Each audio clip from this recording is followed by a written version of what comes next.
One. Once again, welcome to my class. Students, today we are going to start a fresh topic related to grammar, time and tense. Basically, in our grammar, the topic is known as tense.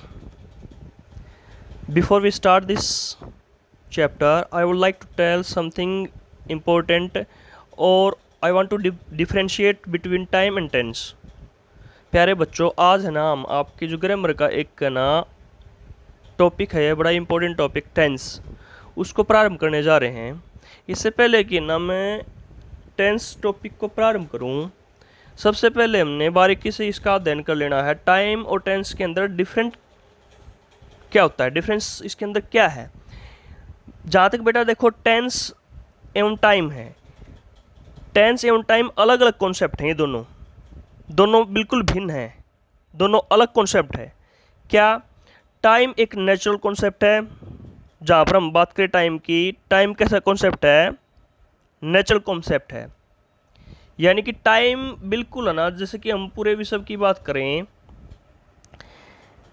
एक समान है, जबकि tense का जो concept है ना, भिन्न भिन्न भाषाओं में भिन्न भिन्न है। यानी कि हिंदी में कुछ है, इंग्लिश में कुछ है, और दूसरी विश्व की जो लैंग्वेजेस हैं उसमें कुछ है। ठीक है ना बेटा। जो टेंस है, टेंस एक ग्रामेटिकल प्रोसेस है। क्या है? ग्रामेटिकल प्रोसेस और कॉन्सेप्ट है ये। ठीक है ना बेटा। ये था इनके बीच में डिफरेंस। अब हमें ना टेंस की डेफिनेशन को जाने क्या है, क्या होती है टेंस की डेफिनेशन।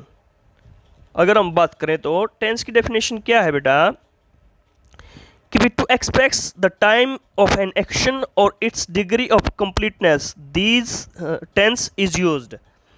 यानी कि एक्सप्रेस करने के लिए, किसको एक्सप्रेस करने के लिए? टाइम ऑफ एन एक्शन है, यानी कि समय के अंदर जो है ना क्रिया हुई है, जो कार्य हुआ है, उसके समय को व्यक्त करना, और डिग्री ऑफ इट्स कंप्लीटनेस, और इसकी अवस्था यानी कंप्लीट होने की अवस्था को ना बताने के लिए किसका यूज किया जाता है? टेंस का यूज किया जाता है। ये तो इसकी फर्स्ट डेफिनेशन होगी। आपको जो भी डेफिनेशन आपको आसान लगे वो इस वीडियो के नोट में से आप है ना प्रिपेयर कर सकते हो। पहली डेफिनेशन मैंने बता दी है, to express the time of an action and its degree of completeness, that completeness tense is used. Tense का इस्तेमाल किया जाता है। सेकंड डेफिनेशन की बात करूं तो मैं, tense is that form of a verb which shows not only the time of an action but also the state of an action और इवेंट। यानी कि ना tense is that form of verb, यानी कि ना फॉर्म ऑफ वर्ब है which shows not only the time, न केवल समय को दिखाता है, ऑफ एन एक्शन यानी कि एक कार्य, यानी कि कोई भी घटना ना, एक्शन क्रिया है, क्रिया के एक्शन को के टाइम को दिखाता है, but also the state of an action, उस एक्शन की स्टेट को भी रिप्रेजेंट करता है। तो ये थी आपकी बेटा सेकंड डेफिनेशन। अगर आपको ये भी थोड़ी डिफिकल्ट लगे तो एक और डेफिनेशन मैं दे देता हूँ, a form of a verb that shows if something happens in the past, present और फ्यूचर। क्या है tense? A form of verb है दैट शोज, जो क्या दिखाता है? If something happens in the past, वो पास्ट में हुई है वो क्रिया, या वर्तमान में हुई है, या भविष्य में कुछ घटित होने का अर्थ देने का क्रिया रूप है ये। तो आप जो भी है ना, जो भी आपको अच्छी लगे इनमें से जो, वो आप कर सकते हो। अब बेसिकली बात करें हमें किसकी? टेंस की। टेंस के काइंड आप सभी को पता है, there are three kind of tense, present, past and future. Every tense has divided in equally four part, यानी कि चार भागों के अंदर उनको क्या किया गया है? डिवाइड किया गया है। और ये चारों क्या करते हैं बेटा? भिन्न भिन्न अवस्थाओं को, यानी कि भिन्न भिन्न स्टेट को व्यक्त करते हैं, रिप्रेजेंट करते हैं। पहला है सिंपल, यानी कि इसको सिंपल के नाम से भी जाना जाता है और इनडेफिनेट के नाम से जाना जाता है। कंटिन्यूअस के नाम से भी जानते हैं हम, प्रोग्रेसिव और इम्परफेक्ट के नाम से, यानी कि जो पूर्ण नहीं हुआ उसको इम्परफेक्ट बोलते हैं। तीसरा नंबर है परफेक्ट, यानी कि जो पूर्ण हो चुका है। चौथा है परफेक्ट कंटिन्यूअस, यानी कि परफेक्ट भी हो चुका है कुछ हिस्सा उसका, और कुछ उसका बाकी है, कंटिन्यूअस भी है, कुछ जारी भी है। तो ये प्रत्येक है ना चारों, यानी कि चार जो पार्ट है ना प्रत्येक टेंस के अंदर आएंगे, प्रेजेंट के अंदर भी, पास्ट के अंदर भी और फ्यूचर के अंदर। जैसे कि हम प्रेजेंट की बात करें तो present indefinite tense, continuous tense, perfect tense और परफेक्ट कॉन्टिन्यूस। पास्ट की बात करें तो पास्ट इंडेफिनिट, पास्ट कंटिन्यूस। इसी प्रकार से फ्यूचर की बात करें तो फ्यूचर के अंदर भी सेम कॉन्सेप्ट लगेगा। क्लियर है बेटा? इसका स्ट्रक्चर क्या होगा? देखो 4 तरह के सेंटेंस आपके होते हैं। अगर हम इसमें बात करें तो सिंपल होता है। टेंस से रिलेटेड हम बात करें तो स्पेशली मैं टेंस से रिलेटेड बात कर रहा हूँ, सेंटेंस के पार्ट की बात नहीं की जा रही है। सेंटेंस क्या होता है? देखो simple sentence, negative sentence, interrogative sentence और इंटरगेटिव नेगेटिव सेंटेंस। सबसे पहले है ना हम स्ट्रक्चर किसका हम वो करेंगे, डिफाइन करेंगे, किसको हम एक्सपेक्ट करेंगे, सिंपल स्ट्रक्चर को हम डिफाइन करेंगे। सिंपल स्ट्रक्चर में क्या होगा? सब्जेक्ट आएगा सबसे पहले, देन फिर वर्ब की फर्स्ट फॉर्म या फिर वर्ब की फिफ्थ फॉर्म। वर्ब की फर्स्ट फॉर्म कहाँ पर आएगी, वर्ब की फिफ्थ फॉर्म कहाँ पर आएगी, उसको मैं बता दूंगा बेटा। और फिफ्थ फॉर्म कौन सी होती है वो भी बता दूंगा मैं। और प्लस में ऑब्जेक्ट या फिर ऑब्जेक्ट कॉम्प्लीमेंट। 2 तरह के होते हैं बेटा सेंटेंस के अंदर। कोई सेंटेंस तो सब्जेक्ट कॉम्प्लीमेंट होता है, कंसर्न होता है, कोई ऑब्जेक्ट कॉम्प्लीमेंट होता है। यानी कि सब्जेक्ट कॉम्प्लीमेंट क्या होता है? जिसमें ना सब्जेक्ट के ऊपर बहुत ज़्यादा बल होता है, सब्जेक्ट के बारे में ही सब कुछ कहा जाता है, उसको सब्जेक्ट कॉम्प्लीमेंट बोलते हैं। और ऑब्जेक्ट के बारे में जब कुछ कॉम्प्लीमेंट किया जाता है तो उसको ऑब्जेक्ट कॉम्प्लीमेंट बोलते हैं। आई थिंक ये आपको समझ में आ गया होगा। यहाँ पर ये जो एब्रीविएशन रूप में दे रखे हैं, एस का मीनिंग है सब्जेक्ट, V1 का है यानी कि बेस फॉर्म होती है जो, जैसे गो, ईट, ड्रिंक, राइट, रीच, ये सब क्या है बेटा? कम, ये सब क्या है? बेस फॉर्म ऑफ वर्ब है। वर्ब की जो फिफ्थ फॉर्म होती है, वर्ब की फर्स्ट फॉर्म के साथ एस या एस लगना, जैसे गोज, ईट्स, ड्रिंक्स और राइट्स ये दे रखे हैं, ये वर्ब की फिफ्थ फॉर्म होगी। वर्ब की फिफ्थ फॉर्म ना कई बार क्या होता है बेटा, वर्ब की फिफ्थ फॉर्म है हम जो इन्फिनेटिव नहीं होती है, इन्फिनेटिव है, उसको भी हम वर्ब की फिफ्थ फॉर्म बोल देते हैं। जैसे कि टू के साथ है ना वर्ब की फर्स्ट फॉर्म आना, उसको फिफ्थ फॉर्म बोल देते हैं। जैसे कि या फिर आईएनजी के साथ भी आ जाती है कई बार, इसको भी हम क्या बोल देते हैं? वर्ब की फिफ्थ फॉर्म बोल देते हैं। जैसे कि to injure, to insult, to intent, to fly, to flow, इस प्रकार से हम इसको भी क्या बोल देते हैं? वर्ब की फिफ्थ फॉर्म बोल देते हैं। क्लियर है बेटा? तो हमें ना अब सिंपल प्रेजेंट का ये ए रूल है, इसको हम करेंगे। सिंपल प्रेजेंट टेंस में base form first form of verb का प्रयोग थर्ड पर्सन में सिंगुलर नंबर के सब्जेक्ट को छोड़कर बाकी सब सब्जेक्ट के साथ होता है। यानी कि देखो बेटा इसने क्या कह रखा है कि भी जो बेस फॉर्म नहीं है, यानी कि वर्ब की जो फर्स्ट फॉर्म है, वर्ब की फर्स्ट फॉर्म, इस वर्ब की फर्स्ट फॉर्म का प्रयोग है ना किसके साथ होता है? थर्ड पर्सन सिंगुलर नंबर्स के सब्जेक्ट को छोड़ करके बाकी सभी के साथ। यानी कि ना ही, सी, इट और सिंगुलर नंबर कोई भी उसको छोड़ करके या किसी नेम को छोड़ करके उसके साथ क्या करते हैं? हमें वर्ब की बेस फॉर्म का यानी कि वर्ब की फर्स्ट फॉर्म का प्रयोग किया जाता है। कुछ एग्जांपल दिए गए यहाँ पर है। आई गो टू स्कूल डेली। देखो गो यहाँ पर बेस फॉर्म है तो आई के साथ क्या कर रखा है? बेस फॉर्म का प्रयोग। वी के साथ we do our work regularly. We take exercise, sorry you take exercise in the morning. They drink milk every day. तो इन सभी के साथ किसका प्रयोग किया गया बेटा? Base form. सीधा सीधा यहाँ पर ये बताया गया है, यानी कि जो ना थर्ड पर्सन और सिंगुलर जो ना नाउन है उनको छोड़ करके, उन सभी को छोड़ करके सिंगुलर नंबर और सिंगुलर जो अपने नाउन हैं और प्रोनाउन हैं उनको छोड़ करके सभी के साथ बेस फॉर्म का प्रयोग किया जाता है। अब फिफ्थ फॉर्म ऑफ वर्ब कहाँ पर यूज किया जाता है? यदि सब्जेक्ट थर्ड पर्सन सिंगुलर है तो फर्स्ट फॉर्म ऑफ वर्ब के साथ ना एस या ईएस को जोड़ दिया जाता है। जैसे कि राम एक नेम है, मैंने नेम का पहले ही बता दिया था, अभी थर्ड पर्सन प्रोनाउन के साथ है तो उसके साथ एस या ईएस जोड़ा जाता है। जैसे राम वर्क्स हार्ड, यानी कि वर्क तो इसकी बेस फॉर्म है और इसके साथ है ना फिफ्थ फॉर्म ऑफ वर्ब लगी है एस लगने का। सी स्पीक्स द ट्रूथ है, Sonali goes to school daily. ये सारे क्या एग्जाम्पल है बेटा फिफ्थ फॉर्म ऑफ वर्ब के। आई थिंक यहाँ तक आपको समझ में आ गया होगा। अब हमने एस या ई एस ना जोड़ना किसके साथ है? कहाँ कहाँ हम जोड़ सकते हैं, किस किस के साथ एस कहाँ पर जुड़ेगा और ई एस कहाँ पर जुड़ेगा। यदि वर्ब कहा ना लास्ट लेटर, यानी कोई भी लास्ट लेटर ना एस से, S H, S double S से, C H, X O Z हो तो ई एस जोड़ते हैं। यदि ऐसा नहीं है तो केवल एस जोड़ा जाता है। इनके अलावा और सभी के साथ क्या जोड़ा जाता है, एस जोड़ा जाता है। कुछ एग्जाम्पल भी दिए गए हैं, जैसे कि एक और रूल दे रखा है, यदि वर्ब का लास्ट लेटर वाई हो तो इसके पहले कोई कॉन्सोनेंट हो। कॉन्सोनेंट का मतलब होता है बेटा व्यंजन। अगर व्यंजन दे रखा हो तो वाई को आई में बदल करके ई एस जोड़ते हैं। जैसे ये कैरी है, कैरी को वाई को हटा दिया हमने और इससे पहले क्या दे रखा, आर एक कॉन्सोनेंट है तो आई ई एस कर दिया हमने, कैरीज। फ्राई इसी तरीके से फ्राई है, फ्राइज कर दिया।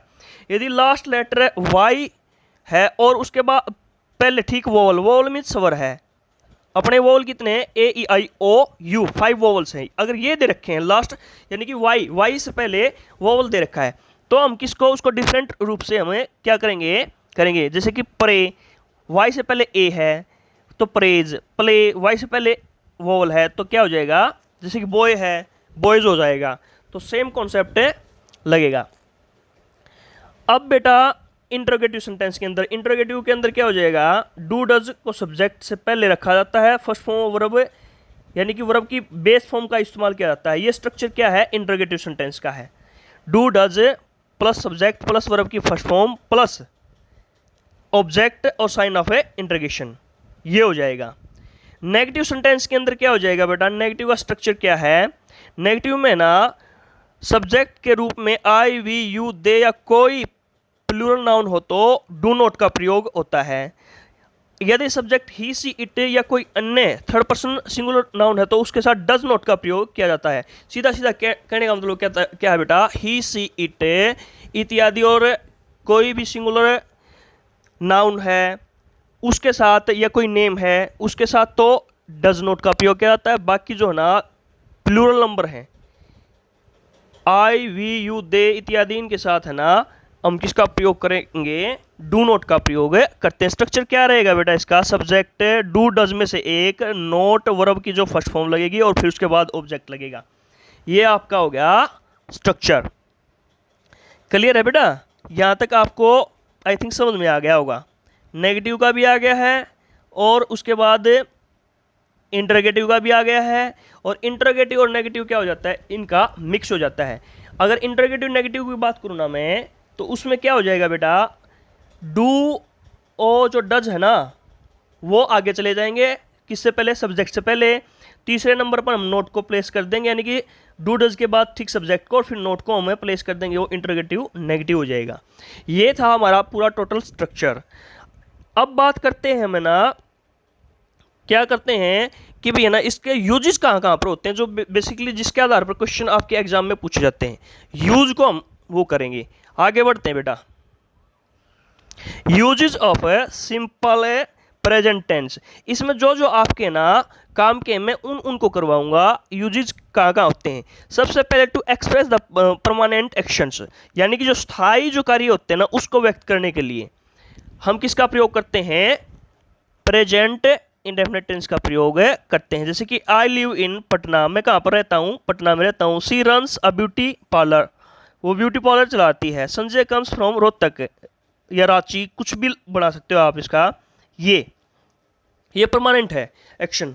आगे हम बढ़ते हैं सेकंड यूज की तरफ है, to express routine action. Routine जो एक्शन होते हैं ना, नियमित रूप से होने वाले कार्यकलाप है जो, उनको है ना एक्सप्रेस करने के लिए इसका इस्तेमाल किया जाता है। जैसे कि मैं कहूँ भी I get up at 5 AM, यानी कि ये मेरा रूटीन का एक्शन है, मैं 5 बजे डेली उठता हूँ। माई मदर गोज या फादर गोज, इसमें से कोई भी हो सकता है, मदर फादर ब्रदर कोई भी हो सकता है बेटा। गोज टू ऑफिस एट, ये उनका रूटीन है, कितने बजे जाते हैं वो, 9 बजे ऑफिस जाते हैं। I continue my study for 3 hours, ये मेरा रूटीन बना हुआ है, 3 आवर्स तक है कंटिन्यू क्या करता हूँ मैं, अपनी स्टडी को करता हूँ। नेक्स्ट क्या है, नंबर 3, इसका यूज क्या है, to express the habitual action. जो आदत में ना हमारे आदतन में क्रियाकलाप में होते हैं ना, उसको हमें व्यक्त करने के लिए ना प्रेजेंट इंडेफिनिट टेंस का प्रयोग करते हैं। जैसे क्या है, एग्जाम्पल हम अगर बात करें, सी ऑलवेज कम्स लेट, वह हमेशा ही, उसकी आदत में क्या है, लेट आना। सी नेवर कम्स ऑन टाइम, वह समय पर नहीं आता, ये भी उसकी आदत में है। दे रेयरली टेल्स ए लाई, वो है ना रेयरली में जो होता है बहुत बामुश्किल से वो क्या करते हैं, लाई बोलते हैं। He seldom invites his friends, seldom का मतलब होता है बेटा कभी कभार, वो कभी कभार अपने मित्रों को इनवाइट करता है। इसमें कीवर्ड्स रहेंगे बेटा, कीवर्ड्स क्या रहेंगे, ऑलवेज दिख जाए आपको सेंटेंस में, often, sometimes, never, seldom, generally, daily, usually, rarely, normally इत्यादि है ना, ये सब मिल जाए ना तो हम क्या करते हैं, इनके ये कीवर्ड्स आपके इनकी पहचान रखनी है। इनमें बेसिकली क्या होता है, 99% प्रेजेंट इंडेफिनिट टेंस का प्रयोग हम कर सकते हैं। हाँ, ऑलवेज के साथ, ऑफन के साथ और नेवर के साथ कई बार क्या है, पास्ट इंडेफिनिट का प्रयोग भी कर सकते हैं हमें, लेकिन वो हमें जब पास्ट इंडेफिनिट को पढ़ेंगे ना तब हम समझाएंगे। क्लियर है। सबसे मोस्ट इंपोर्टेंट फोर्थ यूज जो बहुत बार एग्जाम में पूछा जाता है, to express universal general truth और प्रिंसिपल, किसी भी है ना यूनिवर्सल यानी कि जो चिरंतन है ना, जिसको कोई झुठला नहीं सकता, सार्वभौमिक है जो सत्य है, जनरल ट्रूथ है, सामान्य सत्य है जो, या फिर सिद्धांत प्रिंसिपल्स हैं, उनको अभिव्यक्त करने के लिए हम किसका प्रयोग करते हैं, प्रेजेंट इंडेफिनिट का प्रयोग करते हैं। जैसे कि मिल्क इज वाइट, सभी को पता है भाई, ये सफेद होता है, काला तो होता ही नहीं दूध। The sunrise is in the east, ये सभी को पता है, ईस्ट के अंदर क्या होता है, राइज होता है, और वेस्ट के अंदर क्या होता है, सेट होता है। तो ये क्या है बेटा, ये हमारा जनरल ट्रूथ है, ये सार्वभौमिक सत्य भी कह सकते हैं इसको, यूनिवर्सल ट्रूथ भी कह सकते हैं। Failure are the pillar of success, जो फेलियर है ना क्या है, सक्सेस के पिलर कहे जाते हैं, ये एक प्रिंसिपल है। तो ये बेटा क्या है, हम कह सकते हैं इन कंडीशंस के अंदर है ना यूज करते हैं। अब fifth number use, to express the plan future action from decision programmes, यानी कि भविष्य का जो के अंदर है ना निर्धारित जो होने वाले कार्यक्रम, निर्णय जो उसका पहले ले सके, योजना बना चुके हैं, उसको अभिव्यक्त करने के लिए इनका प्रयोग किया जाता है। जैसे कि सी गेट्स मैरिड नेक्स्ट ईयर, यानी कि ना देखने में तो क्या लग रहा है, ये भी कई बार क्या होता है फ्यूचर के अंदर बात होने वाली होती है, लेकिन उसका ना ये फ्यूचर में प्लान किया गया है। इस तरह के सेंटेंसेस के अंदर ना हम प्रेजेंट इंडेफिनिट का प्रयोग करते हैं कि भाई आगे आने वाले साल में क्या करेगी, वो शादी करेगी, है तो ये फ्यूचर की बात, लेकिन ना प्रेजेंट में यानी कि प्लान किया गया है, इसको प्लान एक्शन के लिए हम प्रेजेंट इंडेफिनिट का प्रयोग करते हैं। I leave for Delhi tomorrow, ठीक है ना। उसके बाद है ना फिर we shall for England next month, अगले हम लोग है ना अगले साल लंदन जाएंगे। तो ये फ्यूचर में प्लान करने के लिए भी हम क्या करते हैं, हम प्रयोग कर सकते हैं प्रेजेंट इंडेफिनिट टेंस का। नेक्स्ट हम यूज की बात करें, to expect the possession ownership, यानी पोजीशन क्या होता है, किसी चीज़ के ऊपर अपने है ना ऑन को दिखाना, अधिकार को दिखाना, उसको व्यक्त करने के लिए भी हम प्रयोग कर सकते हैं इसका प्रयोग। ये इसका सिक्स्थ यूज़ है बेटा, इसका कोई खास यूज़ आपके उसके अंदर नहीं होता है, इसको आप छोड़ना चाहो तो छोड़ सकते हो। जैसे कि वैसे समझ लो इसको, आई हैव अ कार, मेरे पास एक कार है। ही होल्ड्स अ पावरफुल पोस्ट, यानी कि वो एक उसके ऊपर पावरफुल पोस्ट के ऊपर उसका अधिकार रखता है वो, ठीक है ना। ये सारे बेटा क्या हो गया, यानी कि किसको दिखा रहे हैं, पोजीशन को, ओनरशिप को दिखा रहे हैं। नंबर 7, हिस्टोरिकल इवेंट्स को, ऐतिहासिक घटनाओं को दिखाने के लिए बेसिकली है ना ये इसके अंदर दे रखा है, लेकिन अब पास्ट इंडेफिनिट टेंस के अंदर ना अधिक प्रयोग होता है इसका। जैसे कि इन्होंने दिखा रखा, India becomes free in 1947, India got freedom इन 1947 अधिक प्रेफर रहेगा, प्रेफरेंस दिया जाएगा, ठीक है ना बेटा। इस तरीके से महात्मा गांधी, जैसे कि डाइज दे रखा है इन्होंने, ये रेयरली यूज किया जाता है, लेकिन है ना ये यूज किया जाता है, Mahatma Gandhi died in 1948। I think ये बेटर रहेगा, इसको आप है ना एलिमिनेट कर सकते हो, इसको जरूरत नहीं करने की। आगे हम चलते हैं किसी कोटेशन को, कथनों को व्यक्त करने के लिए, किसी के द्वारा कहे गए कथनों के को व्यक्त करने के लिए। जैसे इसमें कह रखा है, John Keats says beauty is to see not to touch, यानी कि ब्यूटी सी करने के लिए होती है, न कि टच करने के लिए होती है। Shelley says if winter comes can spring be far behind, तो ये भी एक कोटेशन है, कोटेड वर्ड है ये, इनको व्यक्त करने के लिए भी इसका प्रयोग किया जाता है। Next, to commentaries series of event, यानी कि जो ना रनिंग कमेंट्रीज नहीं होती टीवी और रेडियो के ऊपर होते मैचेस की, उनको व्यक्त करने के लिए भी इसका प्रयोग किया जाता है। एग्जाम्पल आप देख सकते हो, इसके अंदर आप पॉज करके देख सकते हो। नेक्स्ट बढ़ते हैं, to express the subordinate class of time and condition introduce by if till when in conditional sentences. सीधा सीधा कहने का मतलब बेटा इसका क्या है, कंडीशनल सेंटेंसेज के अंदर भी इसका प्रयोग किया जाता है। एग्जाम्पल देख लेते हैं, इसका कॉम्बिनेशन है मोस्टली किसके साथ होता है, फ्यूचर इंडेफिनिट के साथ इसका कॉम्बिनेशन होता है कंडीशनल सेंटेंस का। एक तरफ आपको सेंटेंस में क्या मिलेगा एग्जाम के अंदर, बहुत इंपॉर्टेंट है, ये भी बहुत ज़्यादा इंपॉर्टेंट है, इसको अच्छी तरीके से करना है। एक तरफ आपको ये हो सकता है प्रेजेंट वाला वो रखा हो और फ्यूचर वाला उसने ब्लैंक छोड़ रखा हो, तो उसमें फ्यूचर के साथ कंडीशन लगा देंगे हम। अगर फ्यूचर वाला अप्लाई कर रखा तो प्रेजेंट वाली लगेगी कंडीशन उसके साथ। जैसे कि देखो ये यहाँ पर दे रखा, I shall stay here till you come back, मैं यहीं पर ठहरूंगा जब तक तुम आ नहीं जाते हो। तो ये कंडीशन है बेटा उसकी, when you reach there send me a letter, जब तुम वहाँ पर पहुँच जाओ तो मुझे क्या करना है, एक पत्र भेजना। If you give me blood I will give you freedom, ये जाना माना स्लोगन है हमारा, नारा किसके द्वारा, सुभाष चंद्र बोस के द्वारा दिया गया था। तो आई थिंक 10 आपके ना कंप्लीट, ये 10 तक यहाँ पर आपको नोट बनाने हैं इनको, और आपकी फेयर नोटबुक के अंदर उतार लेना है।